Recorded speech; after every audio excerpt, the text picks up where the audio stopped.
हाँ जी बेटा। जय श्री श्याम सभी को। हमने लास्ट क्लास में 11 नंबर क्वेश्चन किया था, तो सभी अपनी बुक्स ओपन कर लीजिए। अब हम क्वेश्चन नंबर 12 के बारे में डिस्कशन करेंगे आपके साथ। क्वेश्चन नंबर 12 निकाल लीजिए सभी। हाँ जी, सभी ने क्वेश्चन नंबर 12 निकाल लिया? यस। क्वेश्चन नंबर 12 देखिएगा। क्वेश्चन नंबर 12 बिल्कुल आसान क्वेश्चन है बेटा, कोई दिक्कत नहीं है। बस थोड़ा सा इसकी जो आंसर है उसका लेंथ जो ज़्यादा है, क्योंकि अभी तक जो क्वेश्चन थे उसमें शेयर्स की वैल्यू निकाल रहा था, तो इसीलिए मैंने आपको कहा था कि ऐसा क्वेश्चन आ सकता है कि जिसके अंदर आपसे वैल्यूएशन ऑफ शेयर और वैल्यूएशन ऑफ गुडविल दोनों का क्वेश्चन पूछ जाए। तो क्वेश्चन नंबर 12 जो है उसमें यही है कि पहले हमें गुडविल की वैल्यू निकालनी है और फिर शेयर की वैल्यू निकालनी है। ठीक है, बिल्कुल सिंपल क्वेश्चन है, बिल्कुल भी हार्ड नहीं है। सभी देखेंगे question number 12। The balance of Gama Limited on 31 March. Balance दे रखे बेटा गामा लिमिटेड के। इक्विटी शेयर कैपिटल दी हुई है आपको 10,000। इक्विटी शेयर है 100 ईच का बेटा। Surplus in statement of profit and loss account P and L का बैलेंस बता रखा है आपको। ओपनिंग बैलेंस कहता है 60,000 है, और करंट ईयर का जो प्रॉफिट है वो बिफोर टैक्स जो है वो 5,40,000 है। लाइबिलिटी साइड में डेप्रिसिएशन फंड दे रखा है। डेप्रिसिएशन फंड में मशीन है, इन्वेस्टमेंट है, क्रेडिटर है। ठीक है सर, ये डेप्रिसिएशन फंड क्या है बेटा? इसका मतलब ये है, सॉरी, डेप्रिसिएशन फंड में दो ही है, मशीन और इन्वेस्टमेंट। इसका मतलब है कि इतना डेप्रिसिएशन लग चुका है मशीन के ऊपर। तो जब भी लाइबिलिटी साइड में डेप्रिसिएशन फंड दिया होगा, इसका मतलब है बैलेंस शीट में वो एसेट्स कॉस्ट पर शो की हुई है।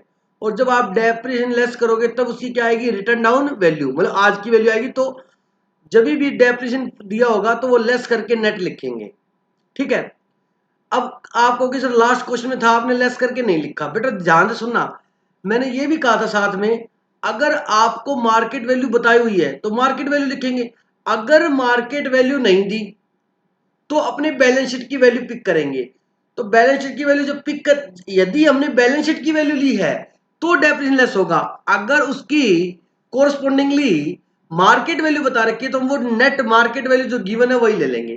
ठीक है, आई बात समझ में? चलिएगा, तो क्रेडिटर दे रखे हैं एसेट्स के अंदर, मशीन है, इन्वेस्टमेंट है, स्टॉक है, डेटर है, प्रोविजन फॉर बैड डेट्स है बेटा, कैश और अंडरराइटिंग कमीशन। फिक्टिशियस एसेट्स है, इसका कोई भी यूज नहीं होगा। एडिशनल इंफॉर्मेशन दी हुई है क्वेश्चन के अंदर। क्वेश्चन में कहता था profit of the company show an increasing trend. कहता कंपनी का जो प्रॉफिट का ट्रेंड है वो इंक्रीज हो रहा है हर साल 20,000 से लास्ट 3 ईयर्स। ऐसा क्वेश्चन हम कर चुके हैं। लास्ट पिछले 3 साल से कंटिन्यूसली 50,000 इंक्रीज हुआ है। तो मैंने कहा था रिवर्स निकाल लेंगे, 50-50 कम हुआ होगा, फिर 50-50 बढ़ के हुआ होगा, तो वहां 50 की जगह क्या लिख दिया? 20 लिख दिया। ठीक है, तो पिछले 3 साल का प्रॉफिट निकल जाएगा। This will be continue in future. कहता भविष्य में भी यही, फ्यूचर में भी ऐसे ही ट्रेंड रहेगा बढ़ने का। Machine now worth 2 lakh. अभी देखो क्वेश्चन में ध्यान से सुनना, मैंने आपको मशीन की वैल्यू बैलेंस शीट में दे रखी है 1 लाख। देखो ध्यान से, प्लीज देखो, यस बुक में देखो 1 लाख, और मशीन का डेप्रिसिएशन कितना दिया है? 8,000। तो 1 लाख माइनस 8,000 करोगे तो 92,000 आएगा। तो मशीन की मैं वैल्यू लेता 92। बट क्वेश्चन ने यहाँ पर मशीन की वैल्यू हमें बता दी बेटा, मशीन की वैल्यू 2 लाख लेनी थी, इसलिए मैं 2 लाख लूंगा, वो 92 नहीं ले रहा हूं, क्योंकि हमें मार्केट वैल्यू बता दी। ये बताया था मैंने अभी 2 मिनट पहले। अगर किसी को नहीं समझ में आया हो तो दोबारा समझ लो। द टैक्स रेट 50% है बेटा। Normal rate of return of such type of company में भी टेकन 15%। इस टाइप की कंपनी की नॉर्मल रेट क्या है? 15%। देखो 15% ऑन, कुछ नहीं लिखा आगे, on market value of share या ऑन कैपिटल एम्प्लॉयड, ऐसा कुछ भी नहीं लिखा। तो मैंने कहा था अगर कुछ भी नहीं लिखा है इसके आगे तो आपको हमेशा यही एज्यूम करके चलना है कि ये 15% किसके ऊपर निकाला हुआ है? Equity, paid up equity share capital पे। तो आपको भी जो डिविडेंड की रेट निकालनी है वो आपको भी paid up equity share capital के ऊपर कैलकुलेट करनी है। ठीक है, उसके बाद goodwill of the company to be calculated on the basis of 3 year purchase of super profit, taking weighted average of profit. अगर किसी की पुरानी बुक है, नहीं लिखा हुआ तो लिख लीजिए, क्वेश्चन में साफ साफ लिखा है कि आपको जो है वो वेटेड एवरेज प्रॉफिट लेना है गुडविल निकालते समय। अब बच्चा गलती कर जाता है, इसने कहा कि गुडविल निकालते समय वेटेड एवरेज लेना है अपने को। ठीक है जी, इग्नोर एडिशनल डेप्रिसिएशन। कहता है वो जो एडिशनल डेप्रिसिएशन है वो आपको क्या करना है बेटा? इग्नोर करना है। मतलब मतलब एडिशनल डेफिनेशन की रेट नहीं दे रखी क्वेश्चन ने, find out the fair value. देखो क्वेश्चन कितना बड़ा हो गया, आसान बहुत है क्वेश्चन। अगर ऐसा आएगा तो 20 मार्क्स में भी आ सकता है। फेयर वैल्यू निकलवाइए। अब फेयर वैल्यू को ध्यान से सुनना। फेयर वैल्यू का मतलब नेट एसेट्स अकॉर्डिंग शेयर की वैल्यू, यील्ड मेथड से वैल्यू और दोनों का एवरेज। तो नेट एसेट्स से जब निकालोगे तो नेट एसेट्स में गुडविल की वैल्यू भी लीजिए, तो हमें पहले गुडविल निकालनी पड़ेगी, है ना। तो इसमें गुडविल पूछ गया आप क्या बात। तो काफी बड़ा है ये क्वेश्चन। चलो स्टार्ट करते हैं। सबसे पहले हमें जो प्रॉफिट गिवन है, ध्यान से सुनना।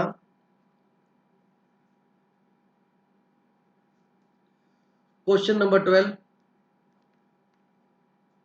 अब ईयर्स 1, 2 और 3 प्रॉफिट। प्रॉफिट ध्यान से सुनो बेटा, लास्ट लास्ट ईयर होता है वो करंट ईयर होता है। अब देखो बैलेंस शीट में दे रखा है 5,40,000। अब हमें इसका इसका नहीं दे रखा, तो मैं इसने क्वेश्चन में बताया कि पिछले साल 20,000 क्या हुआ है, कम हुआ है। तो आप अपने आप निकाल, इसमें से 20 कम कर दो, कितना हो गया 5,20,000। और फिर 20 कम करेंगे तो कितना आएगा 5 लाख। मतलब इस तरीके से आपको बताया हुआ है, ऐसे हमने पहले कर चुके हैं तो आपको हार्ड नहीं लगेगा ये। ठीक है जी, कितना आएगा 5 लाख। आगे बात समझे। Yes profit. हाँ जी। अब कहता है वेट, वेट दे दो बेटा 1, 2 और 3 मल्टीप्लाई करेंगे, ये क्या आएगा 5 लाख, ये क्या आएगा 10,40,000 और इसको भी मल्टीप्लाई कर, ये आएगा 16,20,000। ठीक है जी। अब अपने क्या करेंगे, वेटेड एवरेज कैसे आएगा 5 lakh plus 10,40,000 plus 16,20,000 divide by 1 + 2 3, 3 + 3 कितना होगा 6। वेटेड एवरेज कितना है बेटा आपका, देखो 5,26,667। ठीक है जी, वेटेड एवरेज, ये आपका वेटेड एवरेज आ गया। डब्ल्यू का मतलब वेटेड एवरेज प्रॉफिट, लिख देते हैं प्रॉफिट, वेटेड एवरेज प्रॉफिट। अब गुडविल निकाल रहे हैं, आपको याद करो गुडविल निकालते समय हम इन्वेस्टमेंट को नहीं लेते थे, याद रखना पड़ेगा बेटा ये आपको। क्यों, इन्वेस्टमेंट अगर ट्रेड है तो लेंगे, नॉन ट्रेड है तो नहीं लेंगे। अब इन्वेस्टमेंट के आगे कुछ भी नहीं लिखा तो हमेशा क्या मानते हैं, नॉन ट्रेड। नॉन ट्रेड का मतलब उससे जो इनकम हो रही है वो हमारे बिजनेस की इनकम नहीं है, और हम गुडविल निकाल रहे हैं बिजनेस की, इसलिए हम उसे इंक्लूड नहीं करेंगे। ना तो इन्वेस्टमेंट लेंगे ना उसकी इनकम लेंगे। तो उसमें से लेस कर दो बेटा, less income from investment, investment income from investment. Investment कितने के दे रखे आपको, देखो गवर्नमेंट सिक्योरिटीज में आपने इन्वेस्टमेंट किया 4 लाख का, शॉर्ट में लिखता हूँ 4 लाख। उसका रेट ऑफ इंटरेस्ट क्या है 9%। तो 36,000 है वो आपका नॉन ऑपरेटिंग प्रॉफिट है, मतलब बिजनेस रिलेटेड नहीं है। ठीक है जी, ये लेस करेंगे अपने, ये आपका आ गया 4 लाख है 90,000 है 667।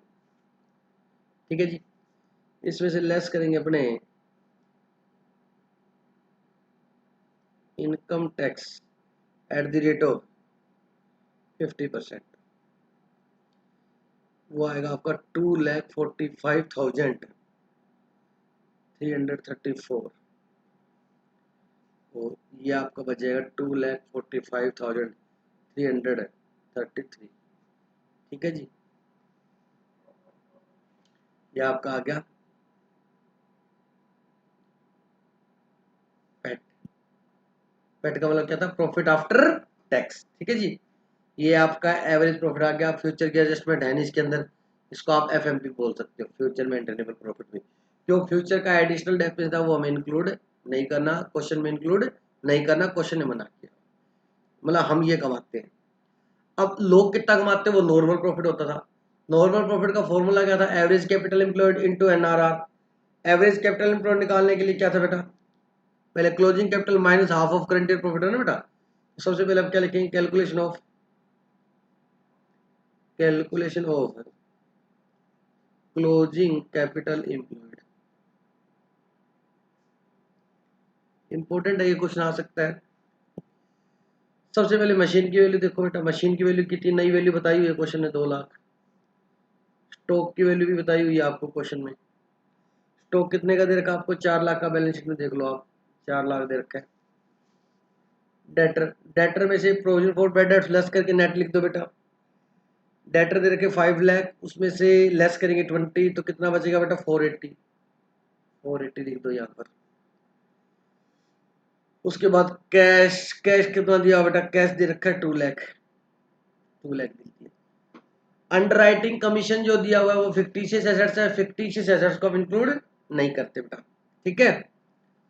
ये आपका था, इसका टोटल कर लीजिए, 13 लाख आ गया ये। लेस करेंगे बेटा इसमें से लाइबिलिटी, लाइबिलिटीज क्या करनी है, लेस यहाँ पर करेंगे, अपने पास स्पेस कम है वहां पर। लाइबिलिटी में क्या क्या दे रखा बेटा, देखो क्रेडिटर्स 50,000 है, ये लेस कर देंगे। और एक अपने को दे रखा बेटा, हो गया टैक्स था, है ना।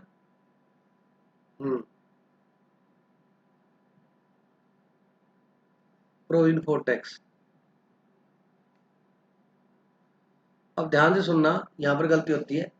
करंट ईयर का, करंट ईयर का प्रॉफिट क्या था, करंट ईयर का प्रॉफिट क्या था बेटा, बेटा ये तो वेटेड एवरेज करके अपने निकाला हुआ है। करंट ईयर का प्रॉफिट हमने क्या कमाया था, मतलब करंट ईयर का टैक्स देना बाकी है, वो हमारी लायबिलिटी है। करंट ईयर का प्रॉफिट यहाँ पर दिया हुआ है क्वेश्चन में 5 लाख। बेटा सुनो, ये तो हमने एवरेज करके किया था। बच्चा कहता सर ये टैक्स ये रहा, यहाँ से लिख दो। बेटा ध्यान से सुनना, हमें यहाँ पर क्वेश्चन में करंट ईयर का प्रॉफिट दिया हुआ है, आपको प्रीवियस ईयर असेसमेंट ईयर पड़ा हुआ है, तो करंट ईयर का जो जो करंट फाइनेंशियल ईयर है उसका टैक्स पे करेगा, ठीक है। तो करंट ईयर का जो प्रॉफिट है वो 5,40,000 है, 5,40,000 दिया हुआ है, उसमें से 36,000 हमें लेनी नहीं है बेटा, इन्वेस्टमेंट की इनकम। तो जो बाकी है उसके ऊपर टैक्स पे करेगा 50%। ये ध्यान रखना, ये बच्चे गलती करते हैं। 50% कितना हुआ बेटा, 2,52,000। ये ध्यान से सुनिए, दोबारा बता देता हूं मैं इसको। ये तो हमने एफएमपी निकाला, फ्यूचर में ऐसा होगा, फ्यूचर का मान के, फ्यूचर में ऐसा इतना टैक्स देना पड़ सकता है ना बेटा। अगर हमें करंट ईयर का प्रॉफिट ना मालूम होता, करंट ईयर का प्रॉफिट नहीं पता होता, तो हमें ये मानना पड़ता कि इतना ही टैक्स पे करेगा ये, है ना।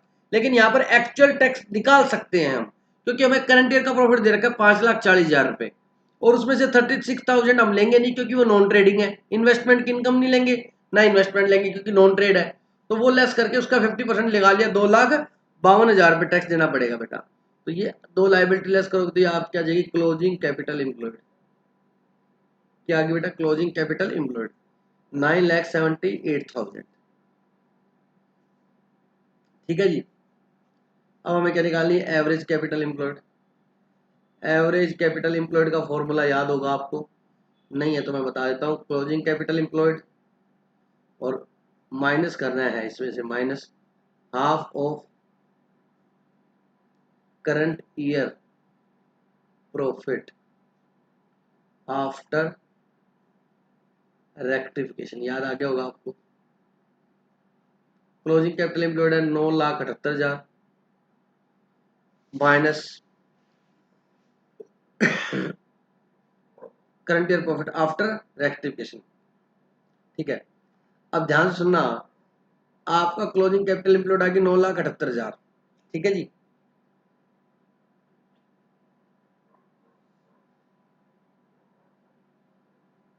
अब करंट ईयर का प्रॉफिट लेना हमें,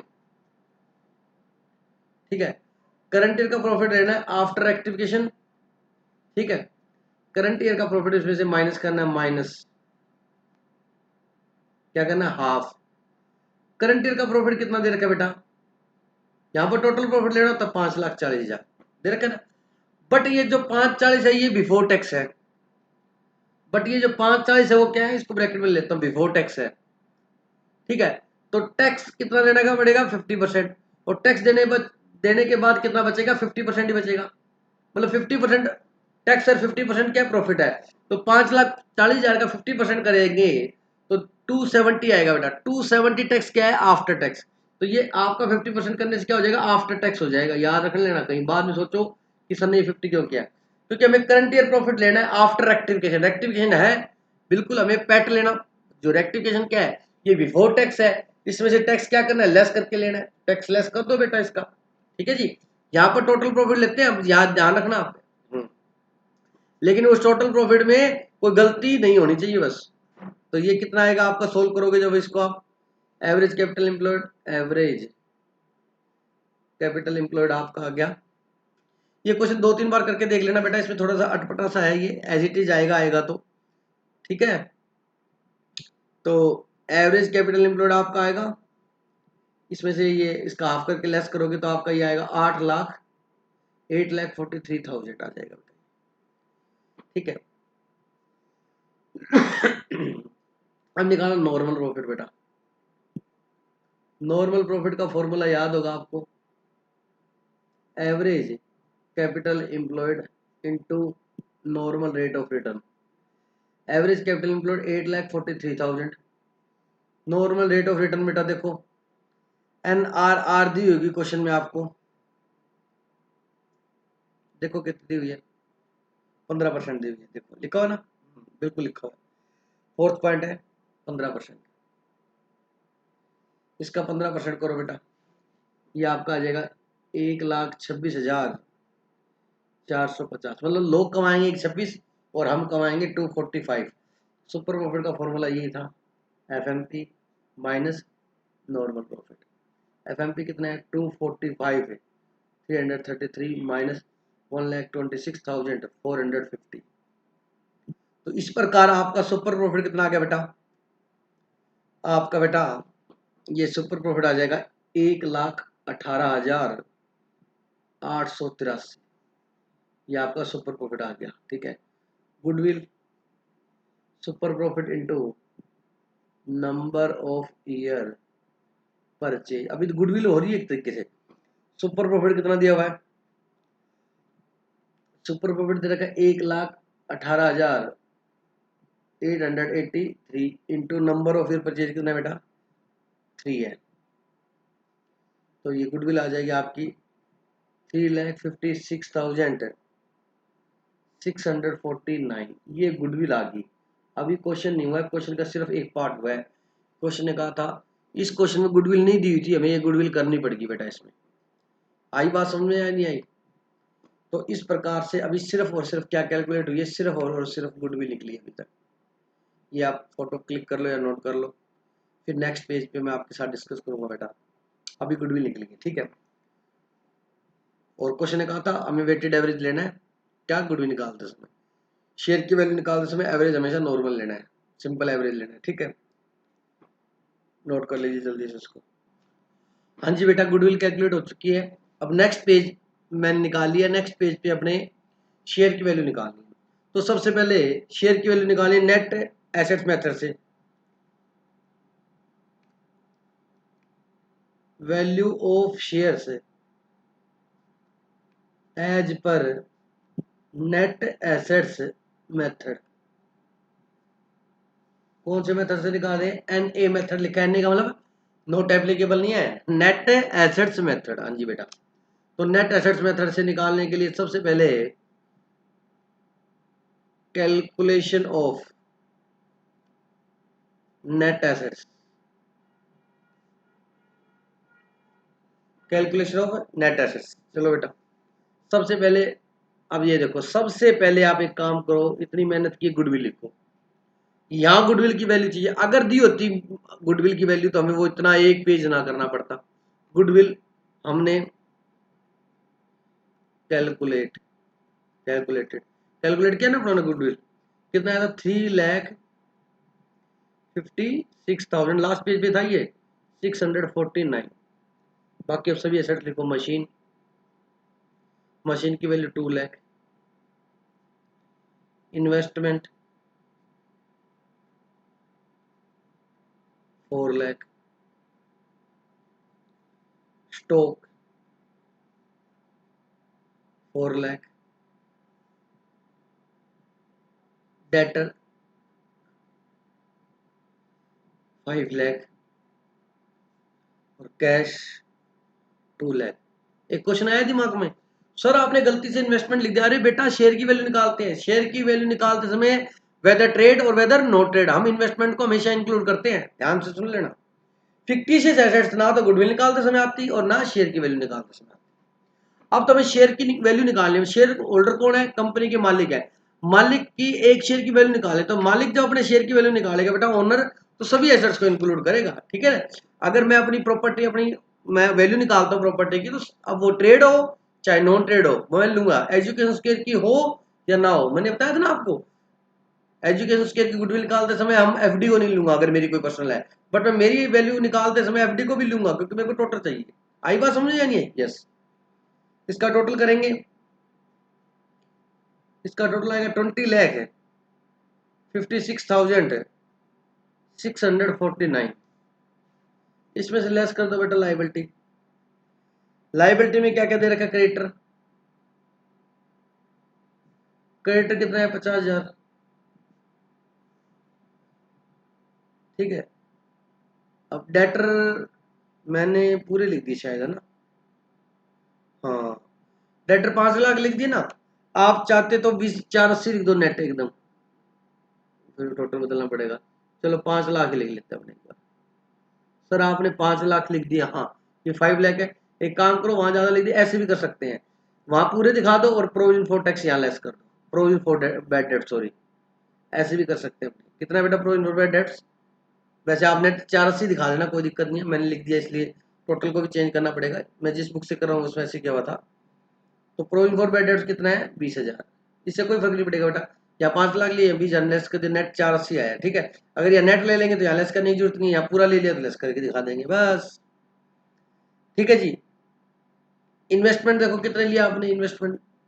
4 लाख के लिए ना, तो इन्वेस्टमेंट का वो प्रोविजन लेस कर दो, less depreciation on, depreciation fund on investment कितना है बेटा? 12,000। मतलब क्या? इन्वेस्टमेंट की वैल्यू 12,000 कम होगी। अब मैंने ये लिख दिया, नहीं तो मैं हमेशा वैसे नेट लिखता हूँ, आपको कॉलेज में जब क्वेश्चन कराया था तो नेट लिखा था बेटा, ठीक है। अब इसमें बेटा आपको जो है इन्वेस्टमेंट यहाँ पर टोटल कॉस्ट लिखी है मैंने, तो इन्वेस्टमेंट की वैल्यू क्या है? 4 लाख, 12,000 वैल्यू उसकी कम हो गई, तो आप यहाँ इन्वेस्टमेंट कितने लिख सकते थे? 3,88,000। तो मैंने पूरा लिख दिया, तो उसकी जितनी वैल्यू कम हुई है वो मैंने यहाँ लेस करके दिखा दी, ठीक है। आप चाहो तो इन्वेस्टमेंट 4 लाख, उसकी डेप मतलब इन्वेस्टमेंट की वैल्यू कम कितनी होगी? 12,000। तो यहाँ पर 4 लाख माइनस 12,000 3,88,000 दिखा सकते हो। और ऐसी डेटर 5 लाख माइनस 20,480 दिखा दो, मतलब नेट दिखा सकते हैं। मैंने नेट नहीं दिखाए, टोटल दिखाए, तो जो डेप्रिन था वो मैंने यहाँ लेस करके दिखा दिया बेटा, ठीक है। उसके बाद अब देखो, वैसे ही बेटा मशीन की वैल्यू क्यों नहीं लेस की? क्योंकि मशीन की मार्केट वैल्यू गिवन थी। अब ये इन्वेस्टमेंट की मार्केट वैल्यू नहीं दे रखी, तो बैलेंस शीट की वैल्यू लूंगा, और बैलेंस शीट में अगर उसका कोई डेप्रिसिएशन फंड है तो वो क्या करूंगा? लेस करूंगा, जो अभी मैंने बताया था आपको पहले भी, ठीक है। उसके बाद प्रोविजन फॉर टैक्स लेस करेंगे अपने, provision for tax, provision for tax. तो अपने को पूरा टैक्स करंट ईयर का जितना भी प्रॉफिट था उसका टैक्स, करंट ईयर का प्रॉफिट दे रखा क्वेश्चन में अलग से 540, उसका 50% अभी निकाला था, 270 आपका हो गया लाइबिलिटी बेटा। ये दी नहीं हुई है, आपको याद रखनी पड़ेगी कि ये जो प्रॉफिट बिफोर टैक्स दिया हुआ साफ लिखा हुआ प्रॉफिट बिफोर टैक्स, और यहाँ पर हमें टोटल प्रॉफिट लेना होता है, ठीक है, क्योंकि शेयर की वैल्यू निकाल रहे हैं। ये आपकी लाइबिलिटी थी बेटा, ये आपकी नेट एसेट्स आ गई 17,04,649, ठीक है। Value per share as per net assets method, formula सबको याद है। नेट एसेट्स डिवाइड करेंगे नंबर ऑफ शेयर से बेटा, net assets 17,04,649, number of share कितने बेटा? 10,000। ये वैल्यू होगी 170.46, ये शेयर की कैलकुलेटर वैल्यू है। ये नेट एसेट्स मेथड चाहिए, क्वेश्चन थोड़ा सा बड़ा है बेटा, ठीक है, 5-7 मिनट और लगेंगे। अब हमें कौन से मेथड से करना है बेटा? अब हमें करना है बेटा यील्ड मेथड से, ठीक है जी। Value of share as per dividend yield method, dividend yield method. देखो बेटा, अब हमें प्रॉफिट दे रखा है पिछले 3 सालों का, है ना। तो सबसे पहले एवरेज, सिंपल एवरेज करेंगे, शेयर की वैल्यू निकालते समय सिंपल एवरेज होगा, एवरेज प्रॉफिट। आप करंट ईयर का प्रॉफिट कितना दे रखा है बेटा, करंट ईयर का देखो वापस से 540 दे रखा था। इस साल कितना होगा बेटा, 20,000 कम 520, और फिर 20,000 कम होगा तो 5 लाख। सर क्यों लिखा दोबारा आपने, क्योंकि शेयर की वैल्यू निकालते सिंपल एवरेज लेंगे। क्वेश्चन में लिखा था वेटेड एवरेज लो, तो वेटेड किया था, यहाँ पर सिंपल एवरेज लेंगे। तो एवरेज प्रॉफिट जो आपका वो कितना आ जाएगा बेटा, एवरेज प्रॉफिट बिफोर टैक्स, क्योंकि अभी टैक्स लेस नहीं किया, ये प्रॉफिट बिफोर टैक्स दिया हुआ था क्वेश्चन में भी, प्रॉफिट बिफोर टैक्स दिया हुआ था, ठीक है। तो ये हमारा आएगा एवरेज प्रॉफिट बेटा 5,20,000, लेस करेंगे अपने tax at the rate of 50%, कितना बेटा 260, इसका होगा ना 260। तो ये profit available to equity share holder, क्योंकि इक्विटी शेयर होल्डर है इस क्वेश्चन के अंदर, याद करो। मतलब इक्विटी शेयर होल्डर को अगर हमें डिविडेंड देना तो कितना प्रॉफिट अवेलेबल है 260। मैंने क्या कहा था, अगर प्रॉफिट हमें 1 साल ज्यादा दे रखा तो क्या करेंगे एवरेज। तो सर दोबारा क्यों किया कि बेटा डिविडेंड निकालते समय, रेट निकालते समय सिंपल एवरेज लेंगे। 260 हो गया ये, ठीक है। तो अब अपने एक्सपेक्टेड रेट निकालेंगे, expected dividend rate, expected dividend rate, क्या फॉर्मूला था उसका, profit available for equity share holder divide by paid up equity share capital into 100 बेटा। तो ये आ गया 260, पेड अप शेयर कैपिटल कितनी दे रही है 10 लाख, इंटू 100 कितना आ गया 26%, 26%, ठीक है जी। Value per shares as per yield method, क्या करोगे, expected dividend rate divide by normal dividend rate into paid up value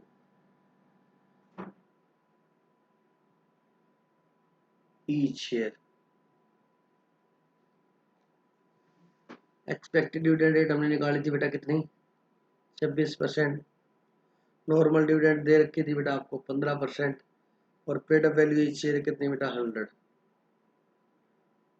ये आ गई बेटा आपकी 173.33। ये अब हमें निकालनी फेयर वैल्यू, फॉर्मूला बेटा मैंने लिखवा दिया था आपको, दोबारा नहीं लिख रहा मैं, आप लिख लेना प्लीज। फेयर वैल्यू निकालने के लिए value as per net asset method plus value as per yield method, और डिवाइड कर देंगे 2 से बेटा। तो value as per net assets method कितनी आई थी बेटा 170.46, प्लस यील्ड मेथड से आई 173.33, और डिवाइड बाय 2, दो वैल्यू लिए तो 2 से डिवाइड कर दिया हमने। फेयर वैल्यू आ जाएगी आपकी,